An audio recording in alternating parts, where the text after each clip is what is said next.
It was a scorching Saturday afternoon when I decided to open up my backyard pool for the summer. Music on, grill sizzling, my kids laughing. Everything was perfect.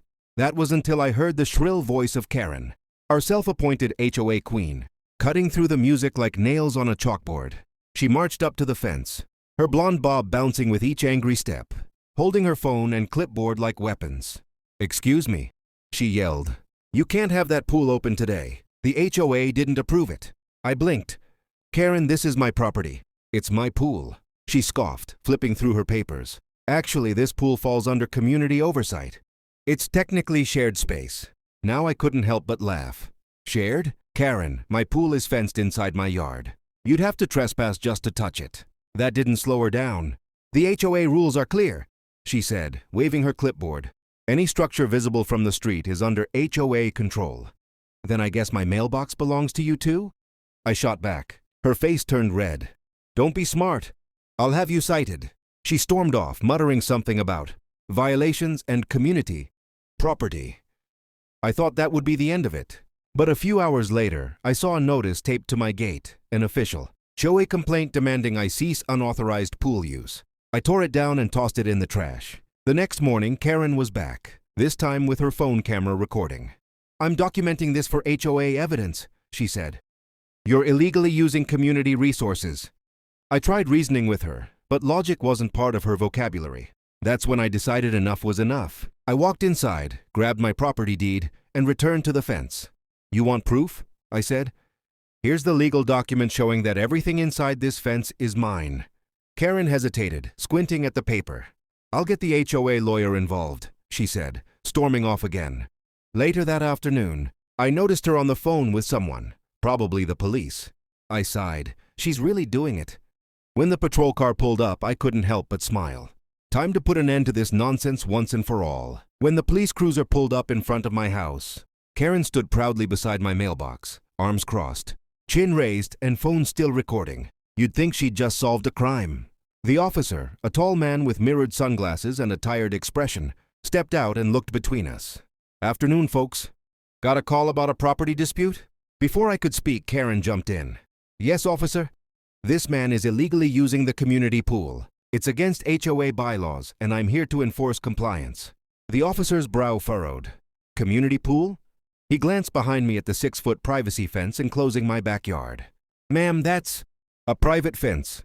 Karen didn't back down. "Exactly. But the HOA has jurisdiction over visible property enhancements. That includes his pool. He needs HOA permission to use it." I couldn't resist a grin. "Officer, may I?" I handed him the property deed. "Everything within this fence belongs to me.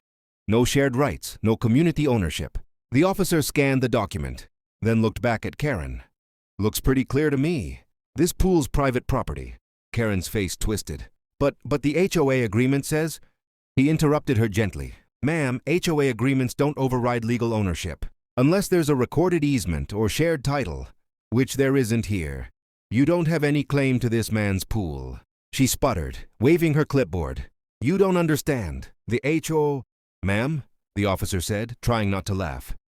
"You can't just claim other people's pools because you're on a committee." I bit back a chuckle, but the officer couldn't help himself. He laughed outright.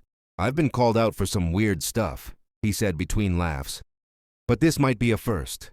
Karen's jaw dropped. "Are you mocking me?" "I pay your salary, officer." He wiped his eyes. "No, ma'am.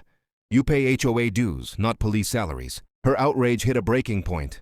"Fine. I'll have our lawyer handle this," she barked, marching away, nearly tripping over a garden hose on her way out. The officer handed back my deed, still smiling. "You've got nothing to worry about, sir. Just keep that paperwork handy. Something tells me she's not done." I sighed. "I wish I could say you're wrong." As he drove away, I looked toward Karen's house. Through her window, I saw her typing furiously on her laptop. She was definitely planning her next move. The neighborhood war wasn't over. It was just beginning. 2 days passed before the next strike. I woke up to find a thick envelope shoved under my door, stamped with the HOA logo. Inside was a printed notice of violation, accusing me of unauthorized water usage of community resources and demanding immediate payment of a $1,200 fine. I laughed out loud. She actually went through with it. Attached to the notice was a copy of the HOA rule book, conveniently highlighting a new clause. All visible pools, whether shared or private, fall under HOA recreational jurisdiction. I knew right away it was fake. The font didn't even match the official handbook I'd received when I bought the house. But Karen had clearly gone rogue, editing documents to make her fantasy. Rules look official. That evening I decided to confront her directly. She was sitting on her porch, sipping coffee like nothing had happened. "Karen," I called out, holding the papers. "You forged HOA documents. That's fraud." She didn't flinch. "No, that's leadership. The HOA board has emergency powers to amend policies when community harmony is at risk." I raised an eyebrow. "Community harmony? You mean your obsession with my pool?" She smirked. "You're just upset because I'm enforcing order. If you had joined the board like I asked, maybe you'd understand." I shook my head. "Karen, there is no rule, emergency or otherwise, that gives you the right to my property." Her eyes narrowed. "Then we'll let the HOA council decide." The next day, a letter arrived, inviting me to an emergency HOA hearing at the clubhouse. Against my better judgment, I went. When I walked in, Karen was sitting at the head of the table with her clipboard and a self-satisfied grin. 3 of her friends sat beside her, nodding like trained parrots. "Mr. Reynolds," she began, "you are here for violating HOA, Statute 14B, unapproved operation of community property." I set my phone to record. "Karen, that rule doesn't exist. And if you keep spreading fake regulations, you could be charged with falsifying legal documents." Her friends exchanged nervous glances. One even whispered, "Karen, maybe we should check." "Quiet," she snapped. "He's bluffing." I pulled out the deed again and placed it on the table. "Here's my bluff. This deed says the pool is mine, the land is mine, and the HOA has zero claim. Keep pushing this, and we'll see each other in real court." Karen's confident smile faltered for the first time. The room fell silent. Even her so-called allies looked uneasy. She clenched her jaw. "We're not finished," she muttered, storming out of the meeting. But as I'd soon learn, she was about to make her biggest mistake yet. 2 mornings later, I heard commotion outside, voices, footsteps, and the familiar sound of Karen's self-righteous tone. I peeked out my window and nearly choked on my coffee. Karen was standing by my backyard gate again, this time with a maintenance crew. They had pool equipment, measuring tape, and even a property of HOA sign. I rushed outside. "What the hell do you think you're doing?" Karen turned, smiling like she owned the place. "The HOA has voted to repossess this pool pending legal review. We're here to document its dimensions and begin the reclamation process." I blinked. "You mean trespassing?" She scoffed. "You've been warned, Mr. Reynolds. You're lucky I'm handling this civilly." I whipped out my phone. "Oh, we're documenting this all right." Her crew hesitated as I started filming. "Ma'am," one whispered, "are we allowed to be here?" Karen hissed, "Don't question me. I am the HOA." I called the police again. When the same officer from before arrived, his laughter started before he even got out of the car. "Back again, huh?" he said, wiping tears from his eyes. "What's the story this time?" Karen crossed her arms. "Officer, this man continues to defy HOA regulations. We're repossessing the community pool." He glanced at her, then at me, then at the property of HOA sign resting against my fence. "Ma'am," he said carefully, "are you seriously trying to seize someone's backyard pool?" "Yes," she snapped. "It's community property." The officer leaned on his car, trying not to laugh again. "Karen, the deed still says it's his property. Remember? We've been through this." "But the HOA," he held up a hand.